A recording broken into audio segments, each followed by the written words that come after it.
Hey there, Oklahoma insurance agents. Are you ready to unleash your potential and embrace pathways to new success?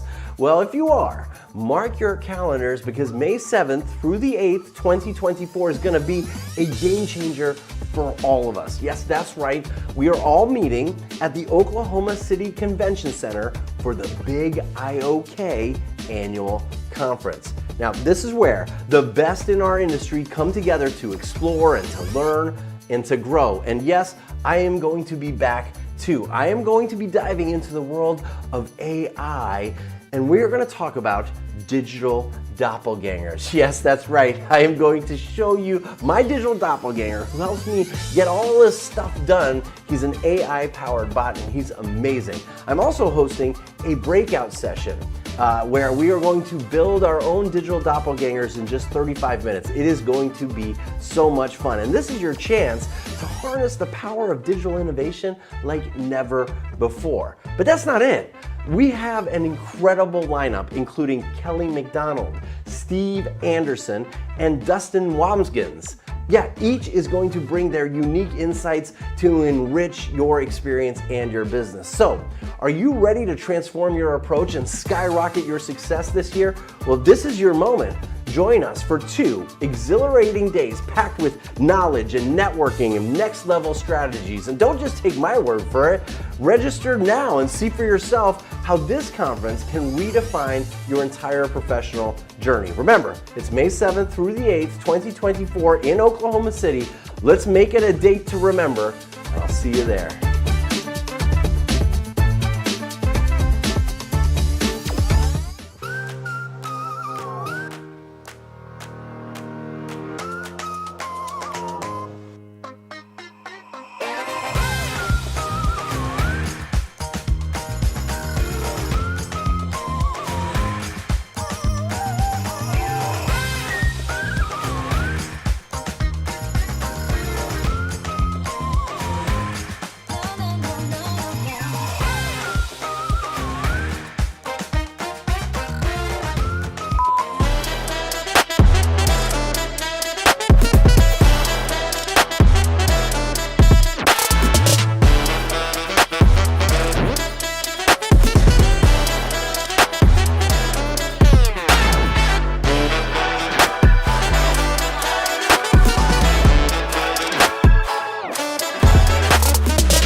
Well, welcome to another episode of AgencyWise, your gateway to success.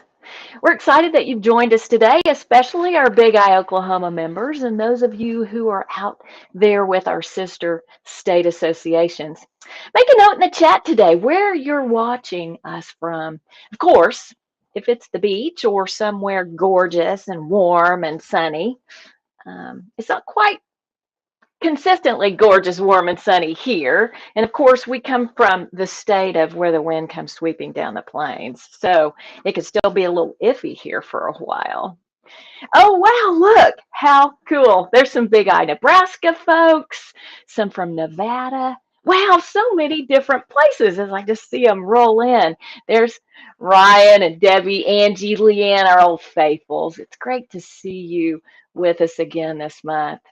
We hope you'll plan to join us each month on the second Thursday at 10:30 Central for a thoughtfully assembled wealth of insights, expert knowledge, resources, all designed to enable and empower you and your organization to grow to the next level. I'm Sarah Bradshaw Ray. I'm your AgencyWise host. I'm creeping up on my 4th decade in this amazing industry, and I head up the Big I Oklahoma consulting team. We're excited to be back at the table today with Carey Wallace, founder and CEO of Agency Focus. Carey joined us as one of our experts back in January for our agency perpetuation and future owners workshops, which I got to say were absolutely fabulous. Carey, I know you're joining us today from somewhere gorgeous, warm, and sunny, Hilton Head, South Carolina. So, unlike our viewers today, you get a free pass for sharing how gorgeous, warm, and sunny it is where you are. So, tell us a little bit about where you are and your professional path and how you came to be such a go to resource in the agency valuations and perpetuation planning world.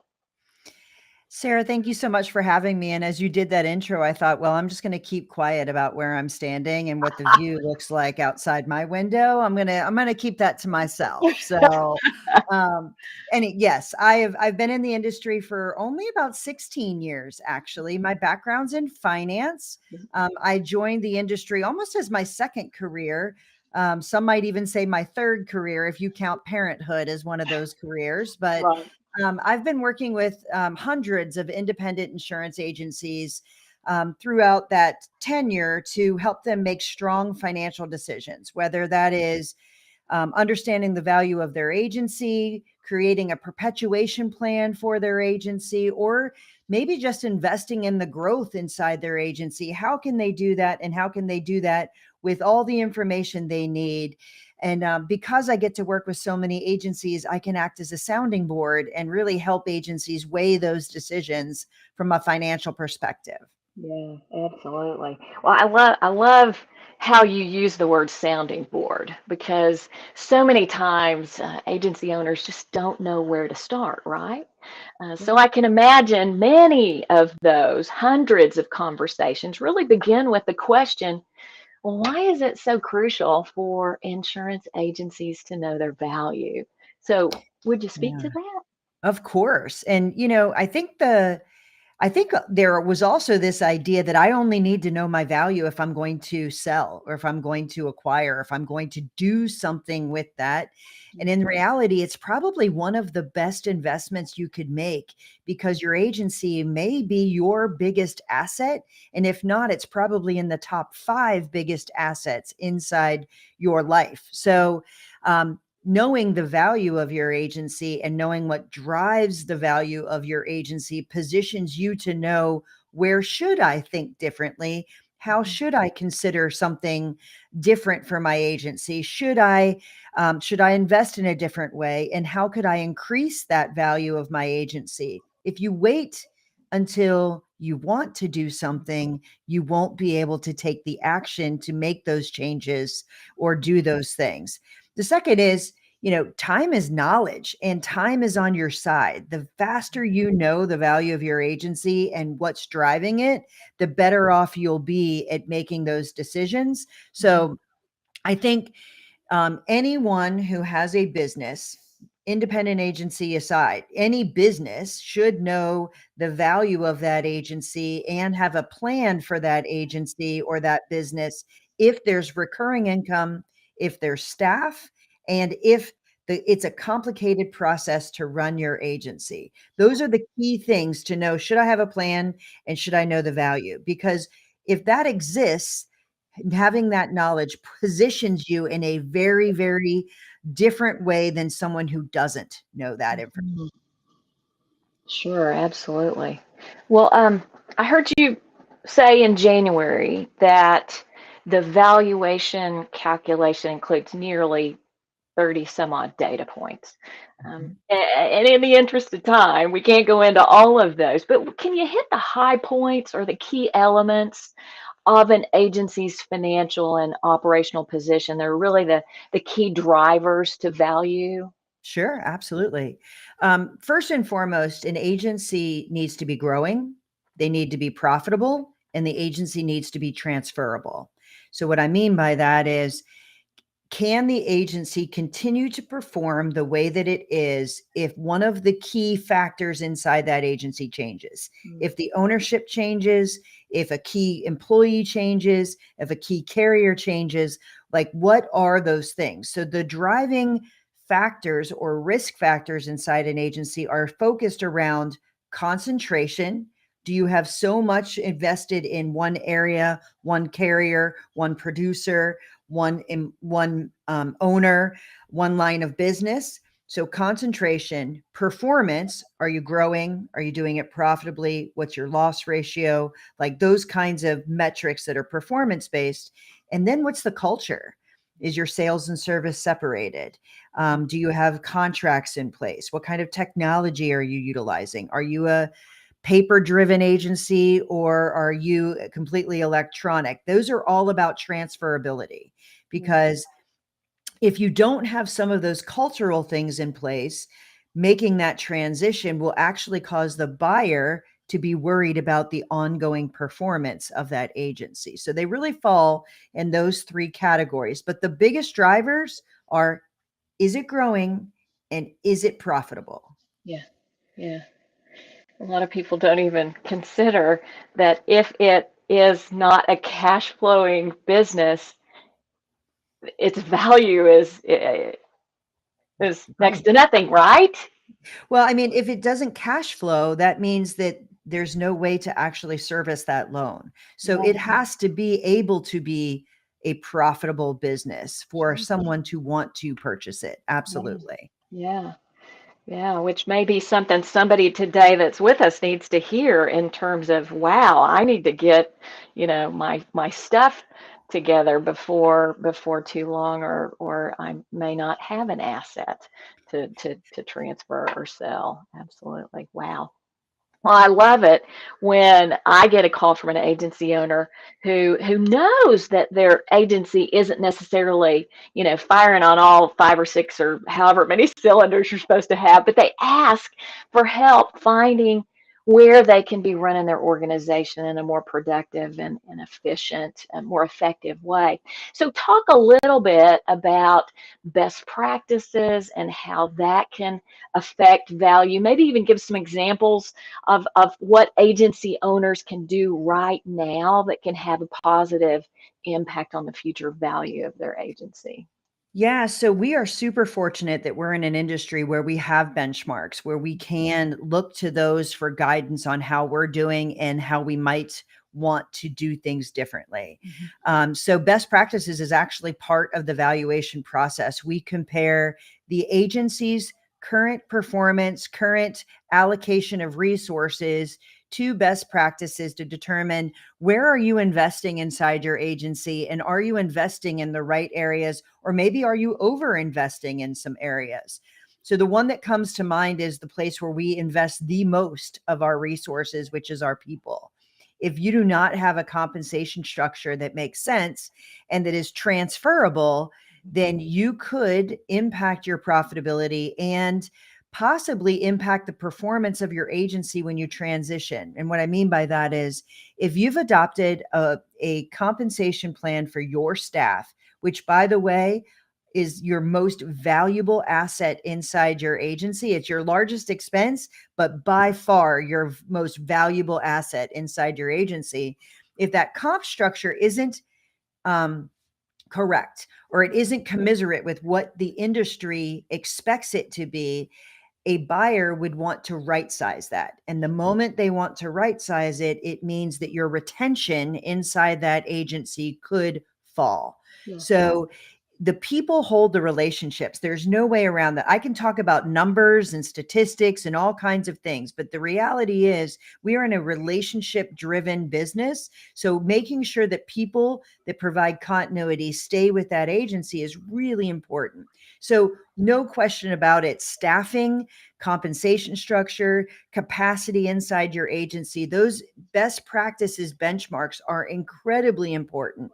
The other is technology that you use inside your agency. There's some standard technologies that make it easy for your agency to transfer. Remember, again, growth, profitability, and transferability. So if you're using some obscure technology that no one knows how to utilize, it makes it difficult for your agency to be transferable. Conversely, if you're using no technology, all the information's in your head, there's absolutely no way to transfer that knowledge to the next buyer or to the next generation or just in your absence. Even if we're not talking about selling, it's just difficult to provide the continuity to run that agency. So looking at what those technology standards are and how to use the technology and have clean data inside your agency is incredibly important. The last is one of the things that I would tell you keeps agencies from growing, and that is splitting out sales and service and really having clearly defined roles. You know, there's a lot of independent agents. There's 40,000 independent agents in our country, and a lot of them stay below 1.25 million, and it's because learning to scale and be able to not wear all the hats, but actually be able to split those two things up really creates some difficulty in scaling. So those are some of the ways we look at the benchmarks inside the industry, and as it relates to the value of your agency and the ongoing performance of your agency. Okay, I'm going to throw you a curveball that I didn't tell you about, but you know, it comes to my mind because I talk to so many folks from time to time who are still dealing with paper files, or are still struggling with adopting technology, and I mean, like, can you even just ballpark like what kind of impact would paper files and lack of technology have on evaluation? I mean, I can give you a story of an agency during COVID. It was a small agency. Um, there was a single owner with a support person, no technology at all paper files. It actually went to probate, and it took over 6 months to put their arms around what exactly is the body of the customers and policies inside that agency in order to get to a price, because it went to probate. Carriers wouldn't release the information because there was no one licensed for it to transition to. It went to the brother and sister. They were non-licensed people.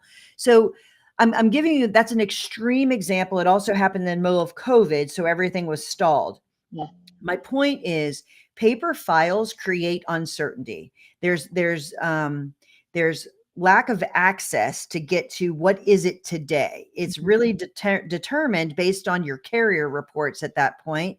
And if there's an inability to get to that information, it is really difficult to know what you're buying. Yeah. And the moment there's any hesitation about what the quality is or what the quantity is that you're buying, you're going to discount it. Yeah. Any good buyer is going to discount something to make sure they can pay for it and it's going to stay in place. So typically, an agency that does not have any technology and has paper files will probably be at least 2 points, 1.5 to 2 points lower than an agency that is not. It's really an interesting thing. It does depend on the size of the agency, the volume. There's a lot of other factors, but that really can hurt an agency significantly if there is uncertainty. Yeah, makes perfect sense. Absolutely. Wow. Okay. Again, a good word that I am certain somebody needed to hear out there today. Well, you know, there are some crazy stories going around about ridiculous multiples that people are selling their agencies for right now. What's that all about? Or is it even true? You know, I hope a listener listening to this hears this loud and clear, because the value of an agency is based on the profitability, the operating profitability times a multiple to get to the value of an agency. The crazy part of that is that's two numbers. You take this number times this number to get to the value, right? We only talk about the multiple. Nobody's talking about like what's the average profitability of an agency. And 9 times out of 10, some agency owners don't even know what their profitability is or what it could be. So I'll answer your question about multiples, but part of my answer is agency owners should care more about their profitability than they should about the multiple number, because the profitability number is the one they control 100%. The multiple is actually based on what the market will bear, some of the risk factors inside the agency, like all those other things. But if you really want to hone in on the thing that you can affect change, it's the profitability. Multiples have been growing over the past 12 years. They've doubled. And the reason for that is we have recurring revenue that's in the high 90s inside this industry. Private equity loves that. And they came here and stayed here. They're not going to leave until those retention numbers are not going to change. So, and there is no no time in the near future that we think those retention numbers are going to change. So we are a great investment. That's number one. Private equity has driven those multiples up. But the other thing I'll tell you is, if you are an agency that is a 500 in revenue agency, the multiple you can command is very different than a $15 million agency. So it is not a one size fits all. There is not a rule of thumb. It's really based on the performance of your agency. Focus on your profitability and you will be able to drive the value of your agency up. Yes, excellent. Well, and I got to say, I'm surprised you don't have your EBITDA hat or T-shirt on today, because I know that's a regular MO for you. Well, speaking of T-shirts, I've got my Feeling Optimistic T-shirt on today on purpose, because as we've seen, this sentiment really represents the mindset of so many agency owners related to the future of their agency from time to time. In January, during our agency perpetuation workshop, we went through a true to life, but also very bone chilling case study called Hope Isn't a Strategy. Now, without getting into all the details of the actual case study, I want you to talk briefly about what it is that you regularly see in the agency world related to this hope mindset that so many agency owners have, and why it is so important to have a plan for your agency's future. Yeah, I think that there are agency owners that struggle. Like we're human beings. We don't like thinking about when we're not going to be here. In fact, it's actually difficult to imagine not being part of your agency when it's such a part of who you are and what you do. The most common is, I have an idea or I've got a handshake, but I've never put it to paper. Like I've literally never written anything down, and I've not gone beyond a concept. I've never talked to someone and said, hey, listen, if something happens to me, I want you to understand my business and actually be prepared to be my plan. Instead, it's, well, if something happens to me, I know someone in the industry and therefore they're going to know exactly what to do. And sadly, it's not on paper. It can't be executed. And it ends up going the way that that agency owner never wanted in the first place. So I'd say, we have some studies in our industry that say that, 87% of agency owners have a plan. My experience is they might have an idea of what their plan is, but it is not in writing. Less than 5% of agencies that I engage with, when I ask them for their written perpetuation plan, have zero.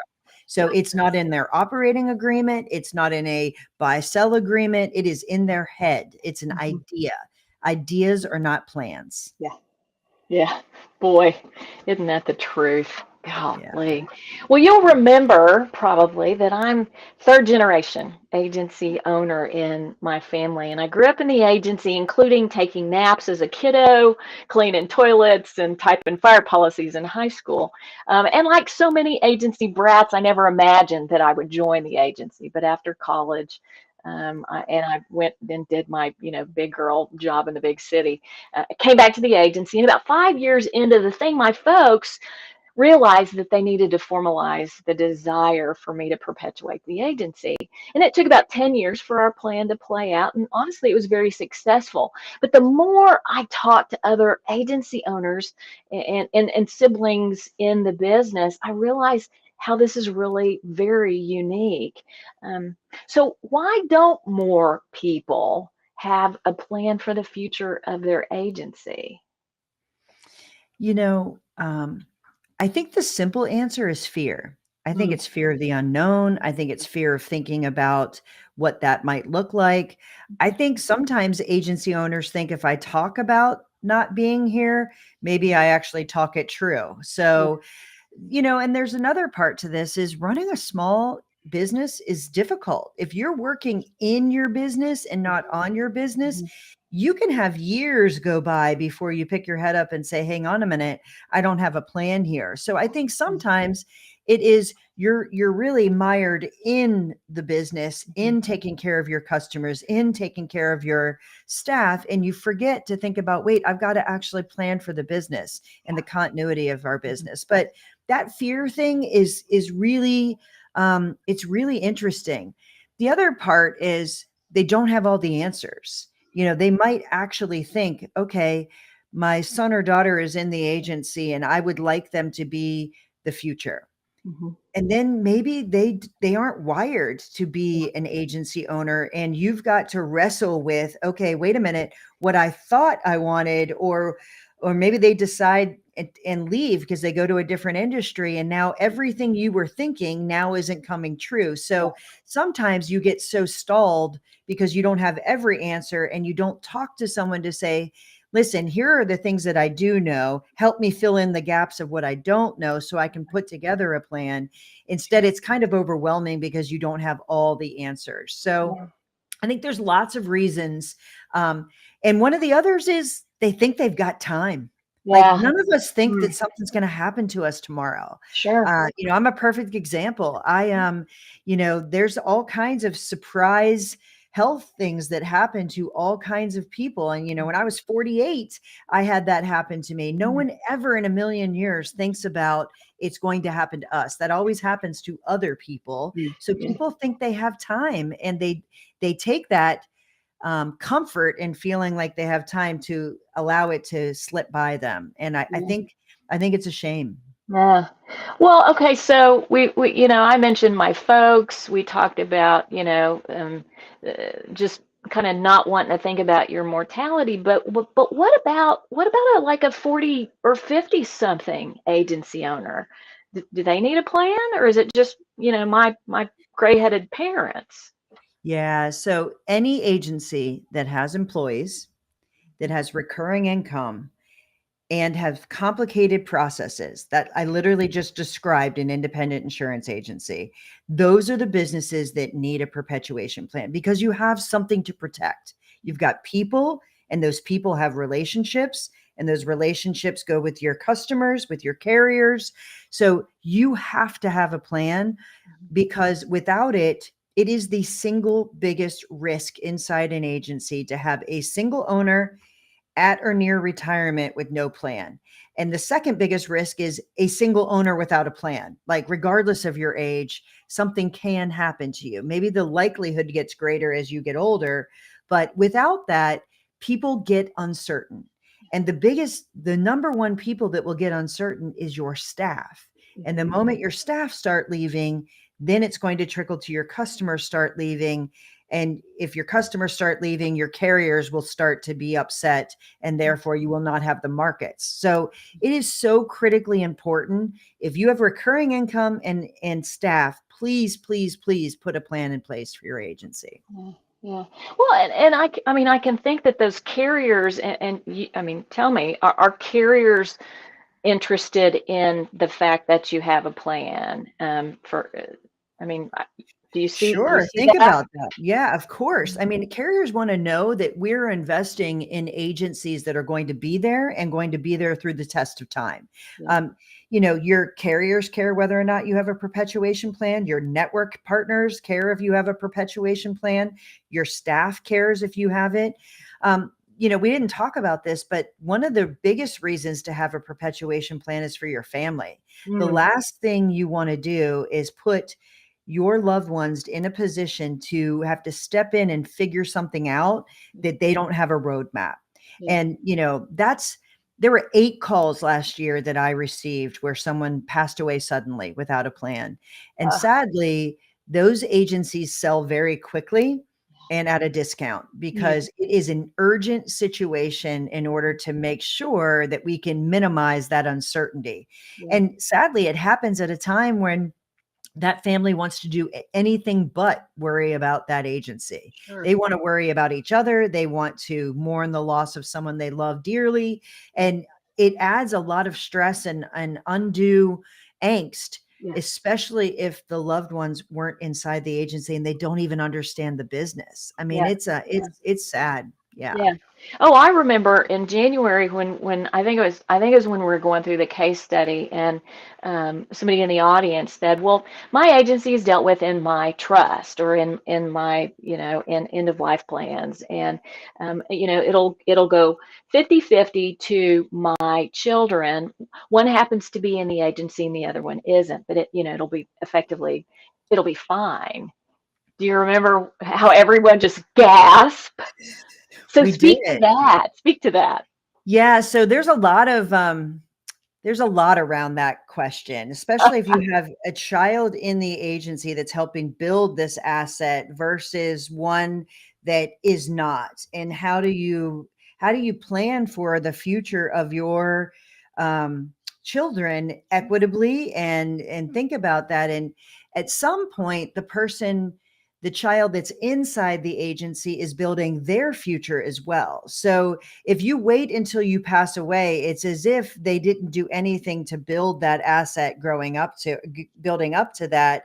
And it really shouldn't be 50-50. It should be based on the contribution. So we had a long discussion about that conversation and I think, the person in the audience left thinking, wait, I think I might have a little more planning to do here. Yeah. So it's not as simple as I'll just wait till I die and everything's fine. In that case, that's that next generation's future as well. And you want to make sure that you are transitioning when it makes sense and also giving them a runway to make sure that they can plan for their future and the generations to come. You said you're third generation, right? Yep. Sometimes not planning well can cause agencies that are generational to not make it to the next generation, unfortunately. And I think we took that situation and said, hey, wait a minute, you might lose somebody inside the agency if you don't plan appropriately. Yeah. Yeah, or develop them. Right. That's the other piece. Sadly, I know of an agency who's in its third generation, but that third generation wasn't necessarily developed and matured. As you were all the way back to earlier conversations about you know, um, being a good fiscal manager of the organization. It was kind of just one of those producers just want to have fun kind of mentalities. And so what has happened is second generation has, been out playing golf and fishing, but having to get back involved because third generation really wasn't prepared properly Yeah. to lead. And you probably have had lots of experience with that. Yeah, and sadly, your energy level is different when you got to step back in. So then think about the performance of that agency versus one that it's been prepared and we've got a lot of momentum. It's really interesting. But yes, there are lots of situations where poor planning has a negative impact on an agency's performance, on the ability to transition internally.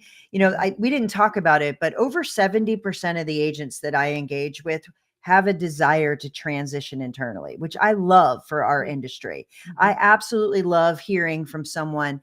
I want to give to someone else the opportunity that was given to me.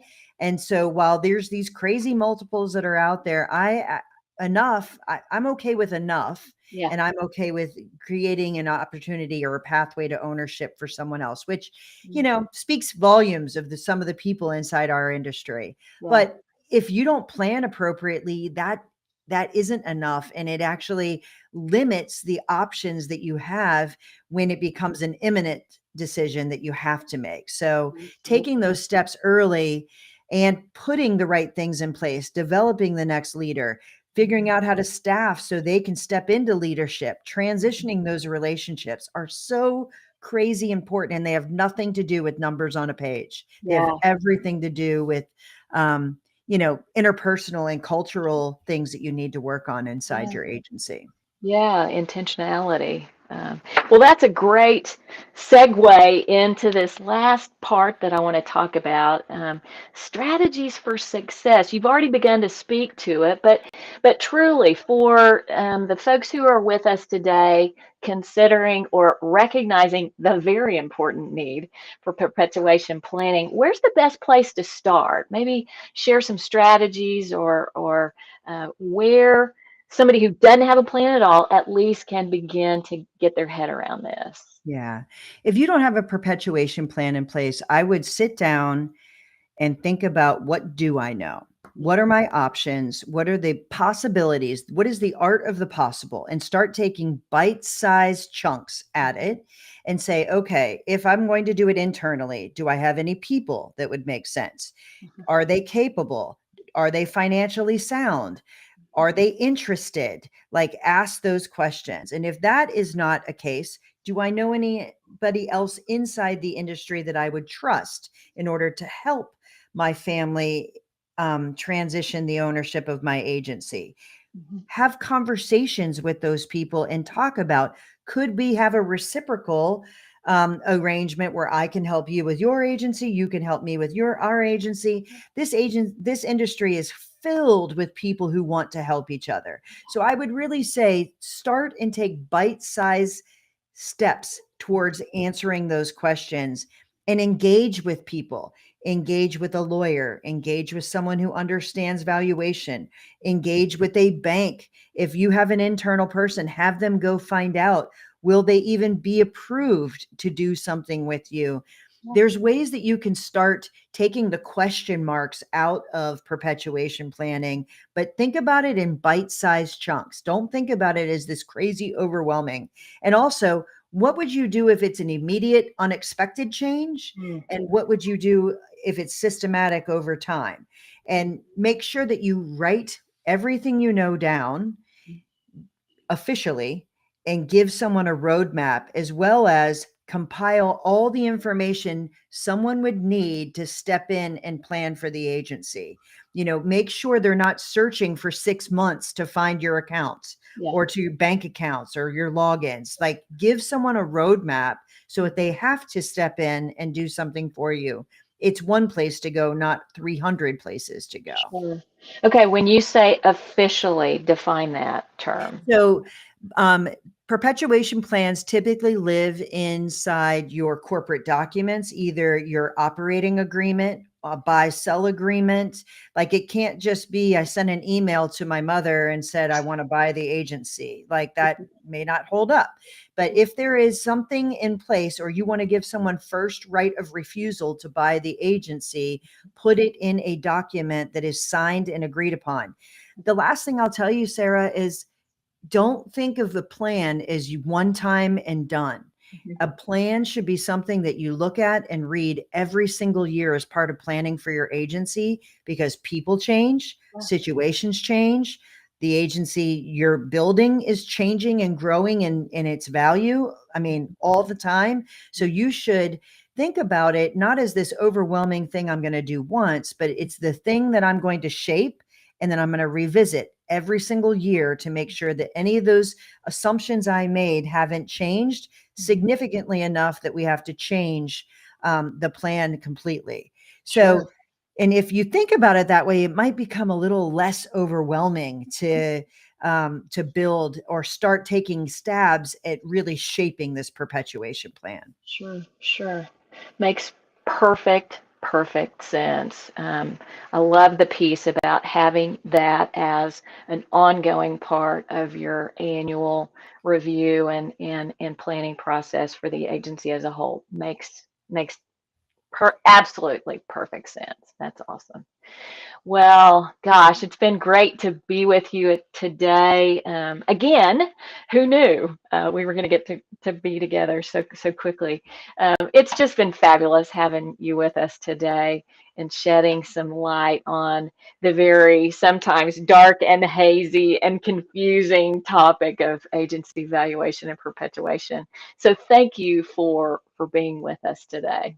Yeah, I appreciate you having me on. I sometimes wonder, the topic of death always comes up whenever I'm on a podcast or a talk, whatever. So, maybe we could talk about a light and fun, happy topic at some point too. But anyway, thank you very Yeah, much for having me on. yes, we definitely need to put that on the plan for next time. Awesome. Good, good. Well, remember that if you'd like to share the webcast recording from today with your staff or others, you're going to find it on the Big Eye Oklahoma YouTube channel by the close of the day. We'd love to see you in May when our guests will be Monica and Mo from Savital. That session is going to be focused on a topic that many agencies struggle with: staff stratification. We'll be talking with Monica and Mo about how you can extend your bench through alternative staffing solutions and resources. Like today, future episodes of AgencyWise are strategically curated treasure troves and insights, expert knowledge, and resources to enable and empower your agency to grow to unprecedented heights of success. As we conclude another enlightening episode, remember the journey to agency success is a marathon, not a sprint. So stay inspired, implement these valuable insights, and join us next month for another empowering session where knowledge meets growth. Until next time, keep thriving agency-wise.